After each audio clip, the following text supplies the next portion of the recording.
Frustration నువ్వు మా రోజుల్లో ఎస్ఐ గారికి కాళ్ళు నొక్కే వాళ్ళని తెలుసా?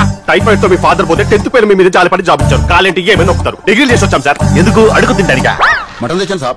లివర్ వేసావా? లడ్డు కూడా వేసాను సార్. ఎందుకు? ఇక్కడ మా దావుతున్నాడు కదా. ఇవాళ మా బుడ్డోడి బర్త్డే, బిర్యానీ అదిరిపోవాలి. చేప గీత పిట్క కూత ఎవడు సంజాయించక్కర్లే. ఏడకాడికి ఇరిగా తీస్తే అరే నిలబడ్డావు. డబ్బులు ఇస్తే